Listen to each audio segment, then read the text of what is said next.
Bismillahirrahmanirrahim. Welcome students, this is class of physics for first year.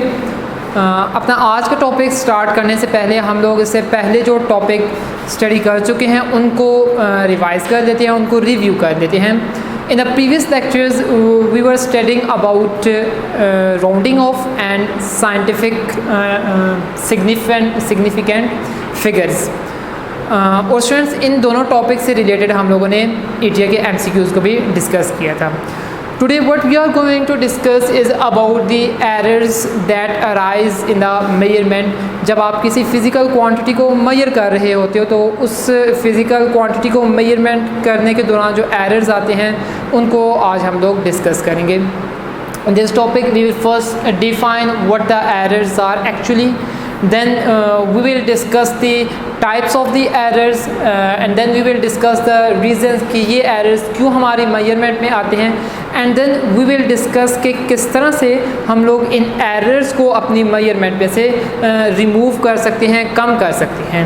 Okay और हम लोग कुछ introduction लेंगे uncertainty का. Okay let's start with the definition of the error.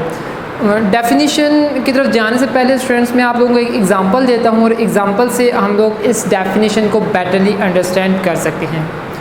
Suppose that students this marker in my hand, इसकी जो length है, let us suppose that it has a length of about 8 centimetres. 8 centimetre इसकी length है. I call one of my student, मैं किसी अपने एक student को बुलाता हूँ एंड आई से हिम कि आप इसकी लेंथ मेजर करो using the device of your own choice. तो वो स्टूडेंट इसकी length let us suppose that measure कर लेता है 10 centimetre. Now the actual length of this marker is 8 centimetre but the length measured by the student is 10 centimeter. Now the difference between these two reading is of the 2 centimeter and of course this 2 centimeter is the error in my measurement.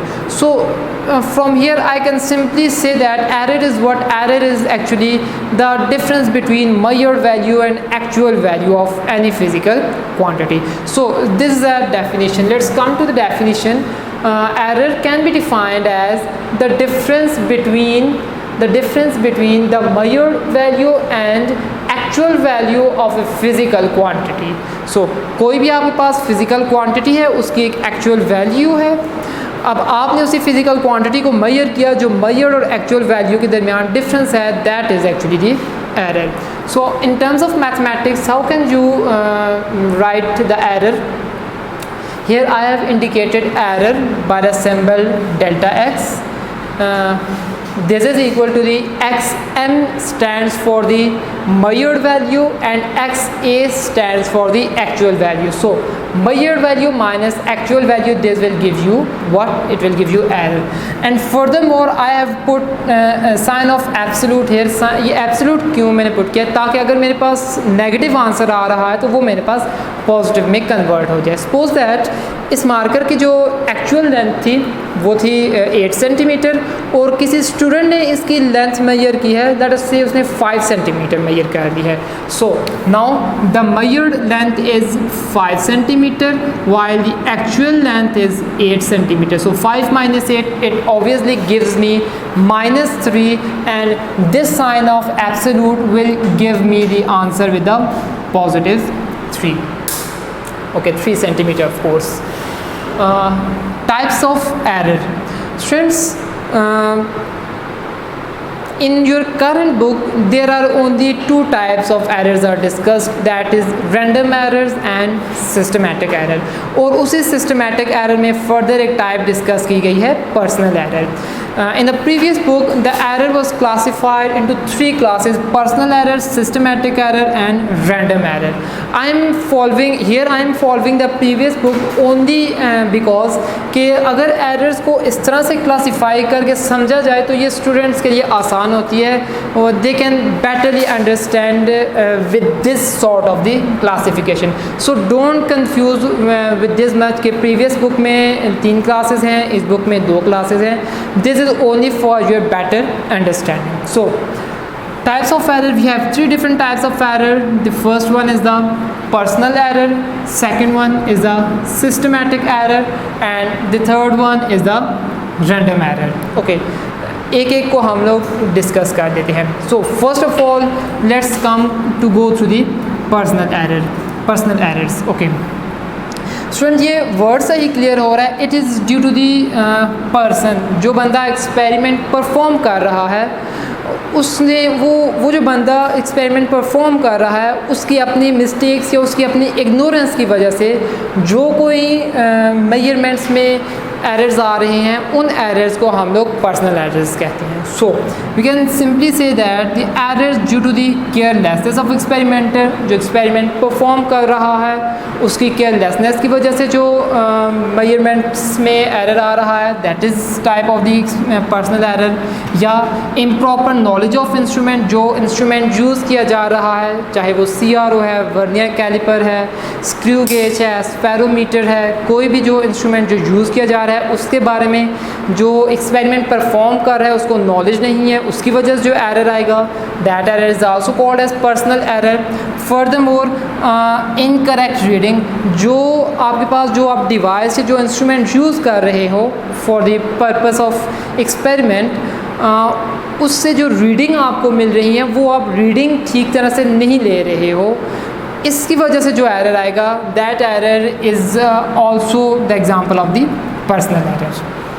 Okay, how we can reduce the personal error in our measurement? We can simply reduce the personal error in a measurement के अगर आप लोग कोई experiment perform कर रहे हो तो वो आप लोगों को केयरफुली एक्सपेरिमेंट परफॉर्म करना चाहिए. एक्सपेरिमेंटल सेटअप जब आप लोग बना रहे हो, सेट कर रहे हो एक्सपेरिमेंटल ऑपरेटर्स को, तो वो आप लोग केयरफुली अगर करो तो इस पर्सनल एरर को कुछ हद तक कम किया जा सकता है.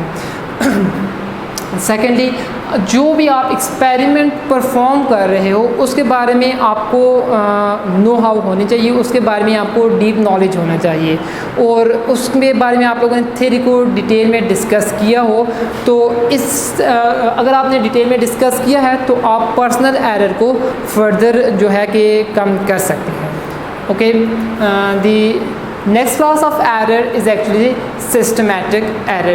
From the word it is clear that this sort of error is due to the system. जो आप अपने एक्सपेरिमेंट में जो इंस्ट्रूमेंट या जो डिवाइस यूटिलाइज कर रहे हो, जो इस्तेमाल कर रहे हो, उसमें जो एरर होगा उसकी वजह से जो मेजरमेंट में एरर आएगा, that error is called as the systematic error. So reasons of systematic error are what? Faulty operators और incalibrated instrument. For example students, आप लोग इससे पहले अपने 9th-10th क्लास में वर्नियर कैलिपर और स्क्रू गेज को स्टडी करके आए हैं. अब आप स्क्रू गेज या वर्नियर कैलिपर से जब कभी भी मेजरमेंट करते हो, मेजरमेंट करने से पहले आप लोग उसका ज़ीरो एरर चेक करते हो, आया पॉजिटिव ज़ीरो एरर है या नेगेटिव ज़ीरो एरर है. अगर पॉजिटिव ज़ीरो एरर होता है तो सिंपली आप लोग क्या कर देते हो, फाइनल रीडिंग में से उसको माइनस कर देते हो. अगर नेगेटिव ज़ीरो एरर है तो उसको फाइनल रीडिंग में ऐड अप कर देते हो. सो ये जो ज़ीरो एरर्स होते हैं screw gauge, vernier caliper, spherometer में, these all errors are the example of the systematic errors. Why? Because these are errors of the measuring instrument. Systematic errors has nothing to do with the person that is performing the experiment. Okay, how we can reduce the systematic errors?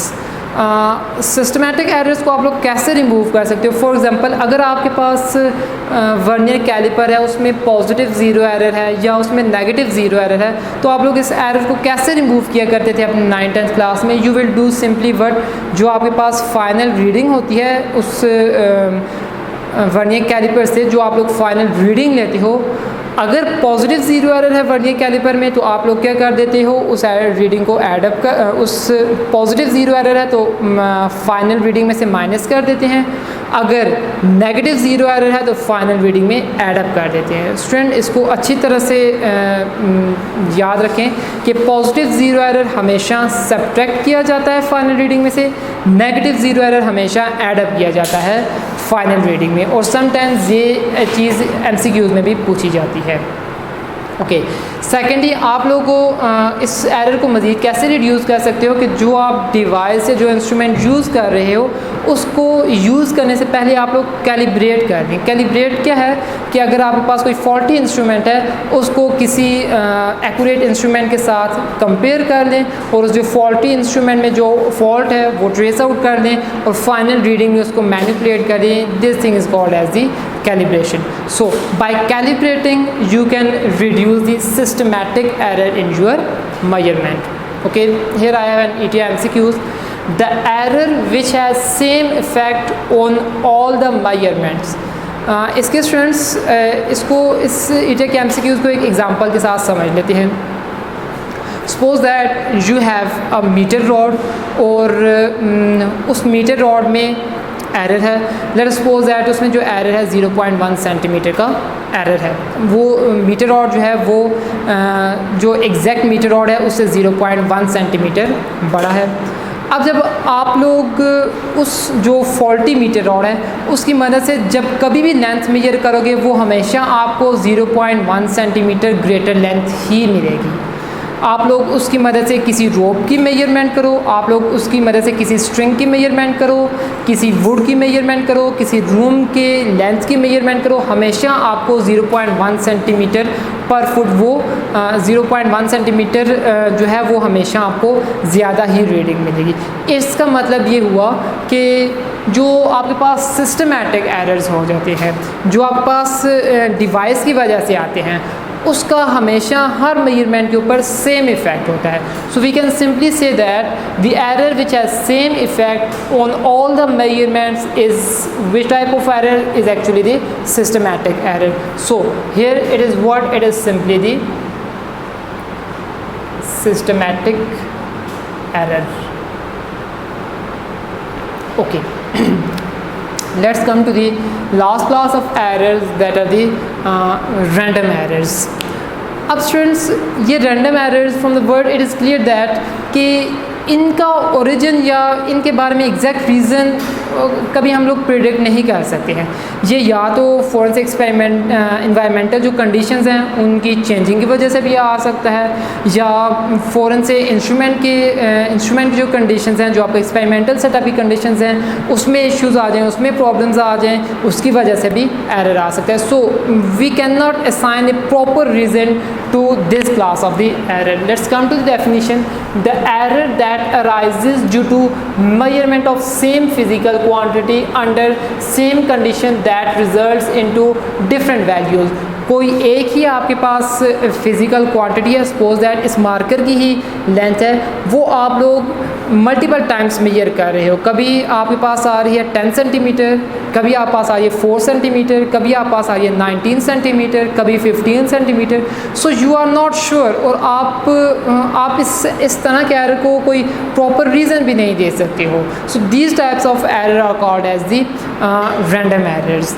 Okay, keep one thing in mind students, personal error और systematic error, इन दोनों errors को हम लोग reasons, exact reasons दे सकते हैं, लेकिन जो रैंडम एरर्स हैं इनको हम लोग एग्जैक्ट रीज़न असाइन नहीं कर सकते हैं। So that is why personal errors and systematic errors are also called as the assignable errors, कि हम लोग इनको reasons assign कर सकते हैं और इनको हम लोग नॉन साइनेबल कह सकते हैं क्योंकि हम लोग इनको किसी किस्म की कोई रीज़न असाइन नहीं कर सकते हैं। Okay, how you can reduce random error in your measurement to a little bit extent, किस तरह से आप लोग इसको कम कर सकते हो?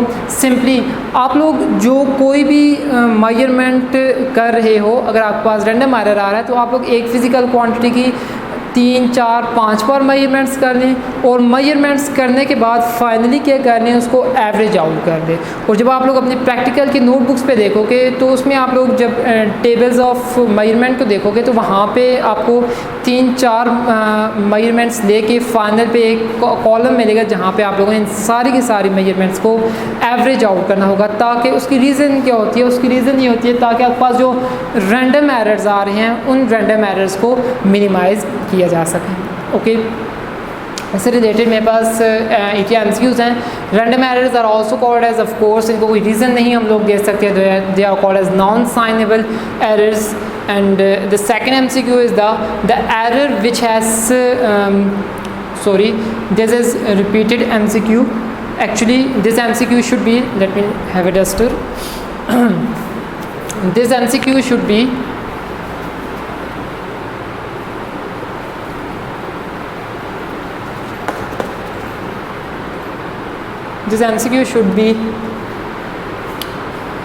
systematic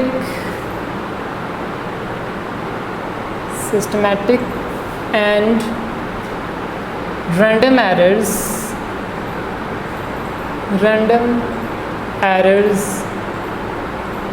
are also called assignable errors.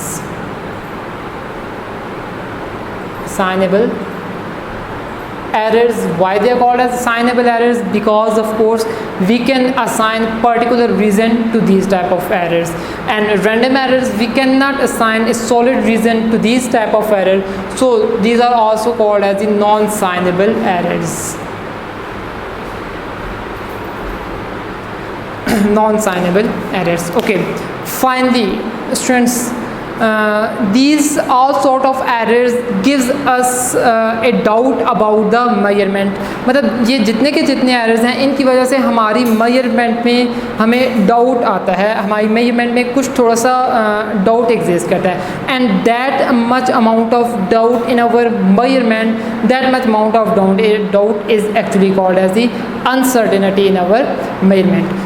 Inshallah, in the next lecture we will discuss in detail about the accuracy and precision, and in that lecture we will discuss in detail about the uncertainty. Up to till now you just keep it in your mind that the doubt that arises in our measurement due to these three types of the errors, that doubt is called as that quantification, that amount of doubt in our measurement is called as the uncertainty. Inshallah, in the next lecture students we will discuss in detail about the accuracy and about the precision, and we will explore more about this uncertainty.